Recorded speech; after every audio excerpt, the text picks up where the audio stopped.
Saludos, se está convirtiendo ya en una costumbre el casa llena.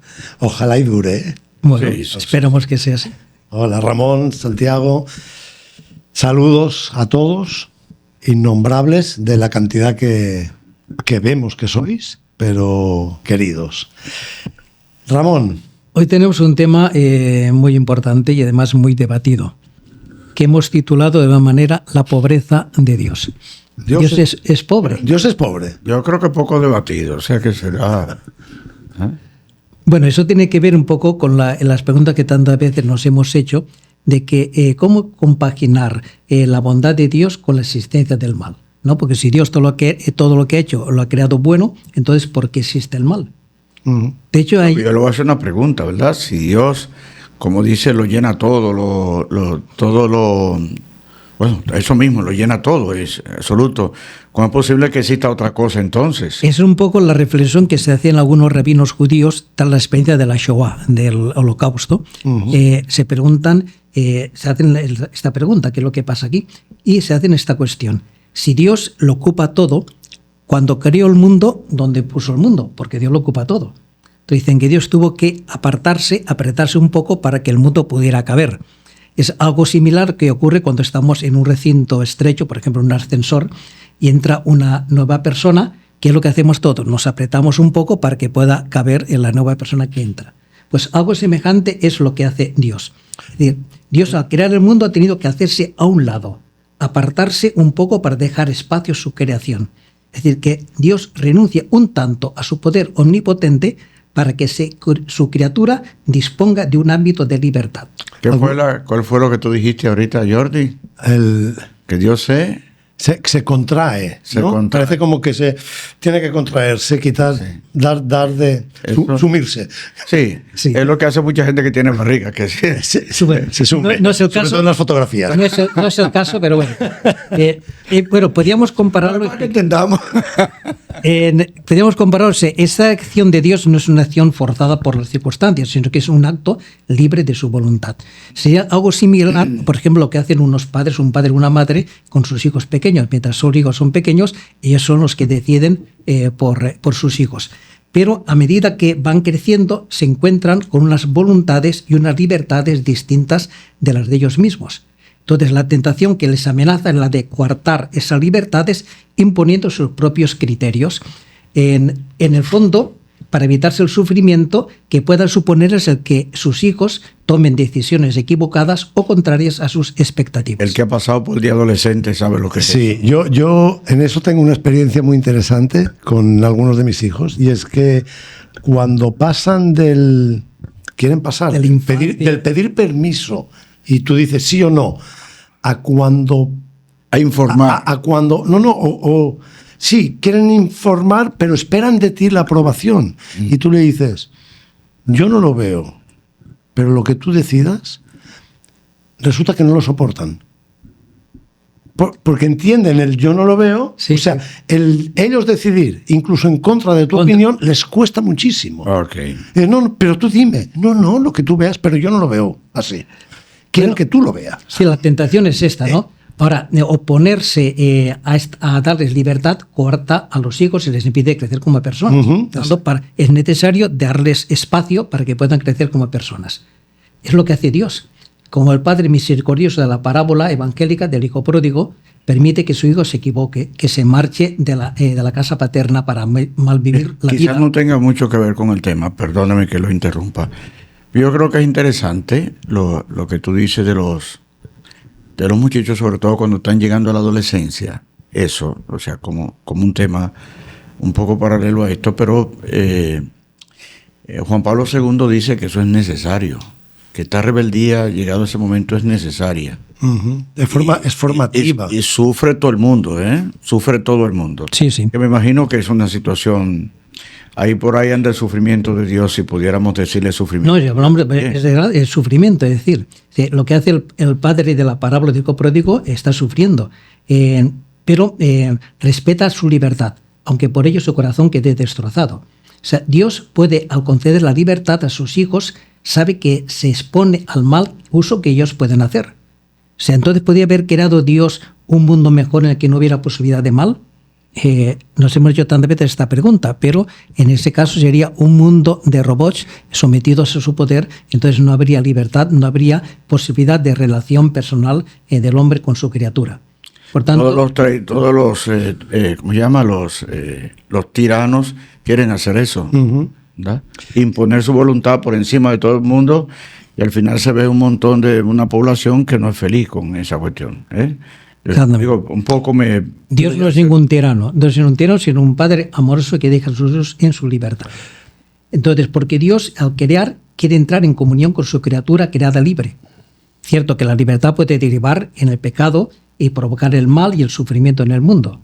Pero del sufrimiento, cuando es libremente aceptado, surge algo inmensamente más grande, que es el amor y el perdón al enemigo. Por eso la Iglesia exulta cuando exclama: «Oh feliz culpa que nos mereció tan grande Redentor», porque gracias a ese pecado hemos conocido lo que es el amor total, que eso nos ha manifestado en Jesucristo. Pero, esa pobreza de Dios, aparente pobreza de Dios, yo creo que viene expresada en el pensamiento, en la filosofía contemporánea, más de un pensador. Estoy pensando quizá en Nietzsche, que planteaba una disyuntiva. O sea, choca la omnipotencia de Dios con la bondad de Dios. Sí. Si Dios, porque el mal existe, entonces una de dos: o Dios no puede evitar el mal, y entonces no es omnipotente, o si puede, o no quiere. Entonces no quiere, entonces no es bueno. Pero omnipotente y bueno no pueden convivir si existe el mal. Pues, sin embargo, existen y conviven perfectamente en Dios. Entonces hay que romper con esa disyuntiva. A ver cómo se explica. ¿Cuál es la situación que estamos viviendo? Dios, por el hecho de haber creado el mundo y haberlo dotado al hombre de libertad, se torna un Dios preocupado y sufriente. Porque como un padre amoroso puede sentirse defraudado por el hombre, habiendo puesto en manos distintas a las suyas el cuidado de su propia creación. Que lo que dice Dios, nos pone la creación en nuestras manos. O sea, nuestro Dios no es un ser tiránico que lo quiere todo sometido a su poder. Es un Dios de amor. Y como tal, renuncia a su poder para permitir que el hombre elija en libertad.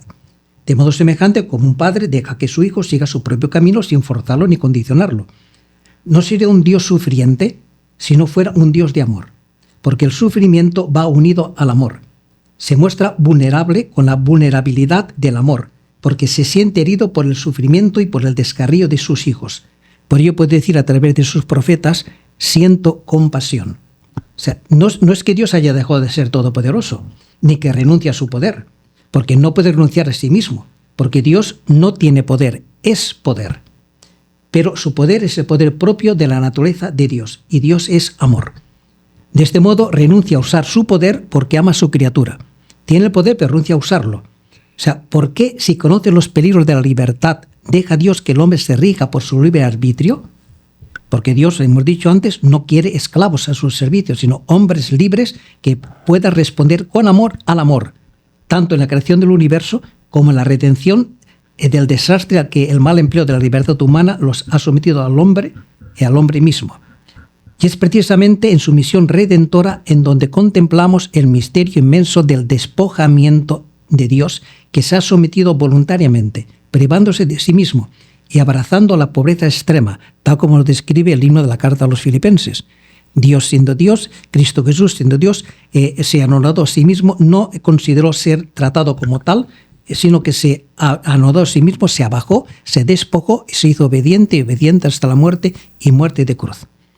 Dios se hace pobre, porque pobreza es no tomar en consideración su condición divina, ni exigir ser tratado conforme a su dignidad, sino el abajarse a tomar condición humana y presentarse en su porte como un hombre cualquiera, y aceptar entrar en la obediencia al Padre y experimentar en sí mismo la suprema debilidad humana, que es la muerte, y una muerte de cruz. Y llega a ella pobre y obediente. Se ha desprendido de todo poder y de gloria humana, de honra y de prestigio y de todo apoyo humano. Llega solo y desnudo, abandonado de todos, excepto de su madre y unas pocas mujeres fieles. Y hasta siente, de alguna manera, el abandono del Padre. Pero permanece fiel y no se baja de la cruz. Cuando Dios en Cristo se ha despojado totalmente, se ha hecho pobre absoluto. Es el gran misterio que Dios ha revelado a los pequeños y que ha ocultado a los sabios de este mundo, al que hace saltar de gozo el alma de Cristo, cuando dice, te alabo, Padre, porque has ocultado otras cosas a los grandes de este mundo, se las ha revelado a los pequeños. Porque los sabios, según este mundo, buscan la gloria, el poder, el triunfo, el estar por encima de los demás, el mandar y el dominar, el ser ricos, en definitiva. Dios, por el contrario, sigue el camino opuesto. Su gloria es la gloria de la cruz, su poder, el servicio, su triunfo, la victoria sobre la muerte. Él no viene a ser servido, sino a servir. No manda, sino que obedece. Es su pobreza y obediencia la que redime al hombre de su desobediencia por su afán de ser rico como un Dios. Frente a la criatura rebelde que desea ocupar el lugar de Dios para conocer el dolor y la muerte, pues sin el Creador la criatura es nada, Cristo se somete a la voluntad de Dios y obtiene vida eterna, porque la voluntad de Dios es que el hombre viva, es lo que quiere Dios de nosotros. Por eso la pobreza de Dios llega hasta el anonadamiento total con la encarnación y muerte del Hijo de Dios.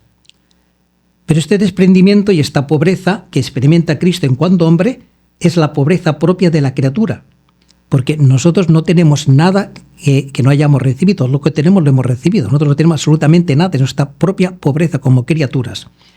Y es el desprendimiento y pobreza que Dios exige y pide a cada uno de nosotros, como la que pidió Abraham, el padre de la fe, que le pidió que lo diera todo, dejar su tierra, sacrificar a su hijo y entrar en la obediencia al Padre en una... ¿Y qué ganamos nosotros con eso, con hacer esto que nos pide Dios? Porque al final, si es un Padre amoroso y demás, nos está pidiendo algo que son sacrificios, vamos a decir, atrasar sacrificios personales. ¿Qué gano yo con eso? Bueno, lo que ganamos es algo inmenso, porque vamos a ver, Dios quiere que el hombre llegue a su plenitud, llegue a la plenitud misma suya, que comparte su misma dignidad. Pero para ello tiene que despojarse de todo aquello que le aparta de Dios. Requiere el desplazamiento de la criatura para que Dios pueda colmarla del mismo. Porque, como dirá, por ejemplo, San Juan de la Cruz, dirá, para tenerlo todo hay que darlo todo. Porque si yo tengo algo dentro de mí mismo que me aparte, que me distingue de Dios, Dios no me puede llenar de su amor. O bien también, por ejemplo, San Agustín pone el caso de un recipiente, por ejemplo, que lo tenemos con papas y queremos llenarlo de algo más importante, por ejemplo, de pepitas de oro. ¿Qué es lo que hace? Hay que vaciar el recipiente, al tirar las papas, para que el recipiente esté vacío, entonces lo podamos llenar con las pepitas de oro. Porque si lo dejamos lleno de las papas, no podemos recibir el oro. Es lo mismo que hace Dios con nosotros. Nos pide despojarnos de todo, abandonarnos en todo su amor, para que entonces Él nos pueda llenar de sí mismo y nos pueda colmar de su amor. Ese es el texto que dice, niéguese a sí mismo.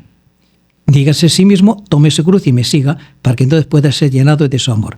Porque recordemos que el anonadamiento de Cristo no termina en la cruz, termina en la resurrección. Eso es lo importante, ¿ve? Porque algunas veces se habla mucho de la cruz, de la cruz, de la cruz, pero hay que tener en cuenta que la consecuencia de haber aceptado esa cruz, la carta a los Filipenses precisamente dice, por eso Dios... Lo exaltó, claro. Por eso que se hizo hombre, se humilló a sí mismo, en fin, toda una serie de cosas, y te pone una cuestión tétrica, pero al final te dice, por eso Dios lo resucitó, lo exaltó y le dio el nombre más alto que existe, por haber hecho eso. Y creo que es la única vez en la Escritura que se escribe en mayúsculas. Sí. No hay otro pedazo que ahí el nombre de Jesús y proclame Cristo, Jesús, Señor, es Señor, y lo pone en mayúsculas. No hay otro lado en la Escritura que escriban en mayúsculas. Sí, por tanto, nosotros no somos, digamos, budistas, que es renunciar por renunciar, no. Se renuncia para tenerlo todo. O sea, para tenerlo todo hay que darlo todo. Porque si no lo das todo, no puedes ser llenado del todo. No somos ni budistas ni estoicos tampoco. Nada de eso. Un día tenemos que hablar aquello del juego de... El juego de Dios, el juego de la fe. Sí. Para ganar hay que perder. Pero es para ganar. No, eso lo dice claramente el Evangelio. En aquel que quiera ganar su vida, la perderá. El que la pierda, esa la gana. O sea, es el juego divino de la creación. De eso ya hemos hablado en algún momento. Ya hemos hablado, sí. Hemos hablado en algún momento. Bueno, por tanto, es la Pascua de Cristo con la que Dios da respuesta al misterio de la libertad y el sufrimiento del mundo. O sea, Dios renuncia a usar su poder y se hace vulnerable porque ama a su criatura, y porque la ama le da la libertad, y porque la ama se arriesga a que haga mal uso de la libertad y con ello traiga muerte y dolor al mundo. Y porque la ama, no la abandona a sus caprichos, sino que la rescata y restaura la comunión que había quedado desgarrada, recorriendo, como hemos visto, el camino inverso del hombre pecador. Porque ¿qué sucede cuando se hace mal uso de la libertad? Hay una parábola evangélica transmitida por San Lucas que nos ilumina al respecto. Es la parábola de las minas. Recordemos que un señor reparte sus minas entre sus criados y se marcha de viaje para ser investido como rey, pero algunos conciudadanos no lo quieren como rey y envían una embajada para...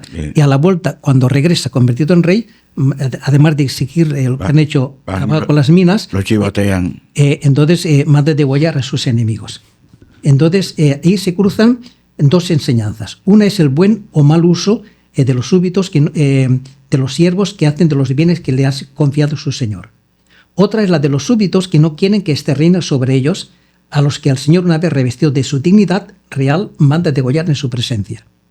O sea, no se trata, como puede parecer, de una cruel venganza del Señor sobre sus enemigos. Como no quisieron hacer lo que yo quería, entonces lo mato a todito. Sino que es el resultado que se deriva de la negativa a permitir que reine sobre ellos. De hecho, la confirmación de esta interpretación la avala el episodio siguiente, en el que Jesús va a entrar en Jerusalén y contemplando la destrucción de la que va a ser objeto esta ciudad, porque dirá, no ha conocido el día de mi visita. Dominus flevit. El Señor lloró sobre Jerusalén y dice, ojalá cuántas veces querido reunirte como la gallina a sus polluelos y tú no has querido. Por eso tus enemigos te rodearán, te destruirán, etcétera, etcétera. O sea, ojalá hubieras escuchado mis palabras. Jerusalén no ha acogido al Señor, lo que le habría salvado, de modo que hubiera podido vivir en paz y libertad. Como ya lo dijo el salmista, ojalá hubieras escuchado mis palabras. En un momento habría aniquilado a tus adversarios y habría alejado a tus enemigos lejos de ti. Si el hombre se acoge a Dios, todos sus enemigos, todos ellos quedan alejados. Porque cuando uno ha muerto con Cristo y ha resucitado con Él, tiene paz y nada le puede apartar del amor de Dios. Entonces, ¿qué le puede angustiar? La enfermedad, la soledad, nada de todo eso, porque tiene a Dios. Ahora, aquel que no tiene a Dios, todo va en su contra. Entonces aparece el juicio porque la vida es un asco, porque me pasa a mí estas desgracias, porque todo esto que aparecen todos los males, precisamente porque hemos rechazado a Dios de nuestro corazón. Por tanto, no es que Dios quiera el mal del mundo, lo provocan los que se niegan a aceptar la verdad de Dios por aferrarse a sus disparatadas locuras. Entonces, la verdadera respuesta de Jesús a la oposición de Jerusalén y al pecado de sus habitantes la dará pocos días después de su entrada en Jerusalén, con la pobreza total del Cordero que se ofrece a sí mismo como expiación y mansamente carga con el pecado del pueblo y otorga su perdón a los que han maquinado su muerte, porque verdaderamente no saben lo que hacen. Por eso Jesús dirá, Padre, perdónales porque no saben lo que hacen. Y dirá San Pablo, pues si lo hubieran sabido, no hubieran crucificado al Señor de la gloria. Y es ciertamente que el mundo y todas las fuerzas políticas y financieras que en estos momentos están llevando a la sociedad a su destrucción, no saben lo que hacen. A menos los políticos títeres de las grandes finanzas que están buscando crear una sociedad débil y temerosa que se pliegue sumisamente a sus propósitos. Son muchos los gobiernos que han cedido ante sus presiones e intentan imponer su destructora ideología. Gobiernos que dictan leyes sectarias sobre el aborto, sobre considerado como un derecho y tantas otras cosas. Por tanto, o bien, por ejemplo, cuando se intentan imponer estos gobiernos, por ejemplo, lo que ocurre en la Unión Europea, en casi todos los Estados miembros, no en todos, gracias a Dios, y en otros muchos lugares del mundo, sobre todo en la cultura anglosajona o de cultura, digamos, de corte occidental, en que se quiere imponer la agenda de la ONU que quiere convertir en obligatorio, por ejemplo, la educación sexual, le hace incitación a la masturbación y a la perversión sexual de los niños. Estos no están gobernando, estos gobiernos están gobernando al servicio de la gente, sino buscando su propio interés, en cuyo caso en nada se diferencian de una banda de ladrones. Y es importante citar en este caso una cita de San Agustín. San Agustín, en su obra La ciudad de Dios, en el capítulo 4, se hace la siguiente reflexión. Y cito palabras textuales. Si de los gobiernos quitamos la justicia, ¿en qué se convierten sino en bandas de ladrones a gran escala? ¿Y las bandas de ladrones qué son sino reinos en pequeño? Son un grupo de hombres, se rigen por un jefe, se comprometen en pacto mutuo, reparten el botín según la ley que por ellos aceptada. Supongamos que esta cuadrilla se le van sumando nuevos grupos de bandidos y llegan a crecer hasta ocupar posiciones, establecer cuarteles, tomar ciudades y someter pueblos. Abiertamente se autodenomina reino, título que a todas luces le confiere no la ambición depuesta, sino la impunidad lograda. Por tanto, según cierro las comillas, según San Agustín, un gobierno que no actúe en favor de sus ciudadanos sino en sus intereses propios es simplemente una banda de ladrones. En rabiosa actualidad, ¿eh? Pues gobiernos de ladrones y criminales ha habido a lo largo de toda la historia. No, el problema es que además entienden los votos recibidos como carta blanca para hacer lo que yo entienda. No para ceñirse a un ideario, a un programa, sino ya los tengo, ahora tengo carta blanca. Para hacer mis propios intereses, lo que a mí me conviene, no lo que le conviene a la gente. Y esos son los que son por votos. Sí. Son por botas. No, pero En eso podemos ver, casi todos los gobiernos occidentales, entre comillas, están en esta situación. No podemos ver que sean de democracia cuando imponen unas leyes obligatorias, un pensamiento único que todo el mundo tiene que aceptar. De hecho, esto se ha dado en estos días. Y como también ha habido, por ejemplo, claramente gobiernos ladrones, como por ejemplo el gobierno de Hitler en Alemania, o el de los bolcheviques de Lenin y sucesores, la antigua URSS, como lo son en estos momentos el de Maduro en Venezuela, el de Ortega en Nicaragua, el de los Castros y seguidores en Cuba, o el de los Kim en Corea del Norte. Y algunos en Europa que quieren parecérseles. O el de Mao y sus epígonos del Partido Comunista Chino. Quizá ya a lo mejor ya nos hemos olvidado de Tiananmen. Uh-huh. Y lo mismo que pasa con estos países, también pasa en muchos gobiernos occidentales llamados en teoría democráticos, pero que en el fondo lo que están imponiendo sus propios agendas. Claro que nos hemos olvidado de Tiananmen, claro que sí. O sea, todos estos gobiernos, tanto los que hemos citado como algunos occidentales, se secuestraron a sus respectivos pueblos para provecho propio. Y todos ellos lo llevaron o lo están llevando hacia su ruina. Yo hoy mismo pensaba, y es curioso, lo pensaba esta mañana, cuando yo era joven, adolescente, una prenda de ropa, un utensilio cualquiera que pusiera Made in China, producía el rechazo. Hoy ni siquiera nadie se preocupa de eso. Producía... Se rechaza porque era cosa barata. Era barata y tal, pero además venía de China. Sí. De un país también de poca calidad, también era sinónimo de eso. Claro, pero estaba hecho con mano de obra extremadamente barata, que funcionaba en un régimen totalitario. Sí, siguen siendo de baja calidad todavía. Bueno, los carros están entrando, los eléctricos, y están asustando. Bueno, bien, pues esta ruina también lo quiere llevar el nuevo orden mundial, que pretende subjugar a la gente y someterla a sus dictados. Y no pararán hasta destruir a la familia y al cristianismo de la faz de la tierra, aunque no saben que no lo van a poder conseguir. Pero lo están intentando. Lo peor de todo es que estos países pequeños, los gobiernos, tienen que rendirse también por ese derrotero, porque si no son castigados por los demás. Aquí leí en la noticia que a Hungría lo van a castigar con una multa grandísima. Sí. Porque no quiere aceptar ciertos postulados de la Unión Europea. Lo van a hacer. ¿Qué es eso? Hungría y Polonia. Sí. Los dos están siendo... Pero nosotros aquí también nos marcan una agenda, la ONU o gobiernos más allí, entonces no nos ayudan, que al final yo no me entiendo las ayudas que... Está habiendo ruido mediático sobre el tema del matrimonio igualitario, que viene de... Eso siempre... Sí, están de imponerlo, quieren imponerlo. El problema es que la gente aquí se le hace todavía muy cuesta arriba. Pero lo peor de todo es que están haciendo una labor educativa en las escuelas desde abajo hasta arriba, y esto al final, yo no lo sé, pero es que es muy difícil cuando hay un adoctrinamiento de esa manera, es difícil la resistencia, sumamente difícil. Hay que combatir mucho por el tema de la verdad, que es el que está tremendamente desprestigiada, no importa. Cuando hablaba de los gobiernos que funcionan bajo unos intereses y demás, estaba pensando en un gobierno europeo en el que claramente se permite el gobernante decir, ante un cambio radical de la propuesta electoral, no mentí en aquel momento, he progresado en el pensamiento. Sí. Bueno, todo por conveniencia. Hay gobiernos que se les nota más claramente que son más de ladrones que otros. Exacto, pero primero hay que atontar un poco y anestesiar un poco a la población para que frases como esa no impacten. Sí.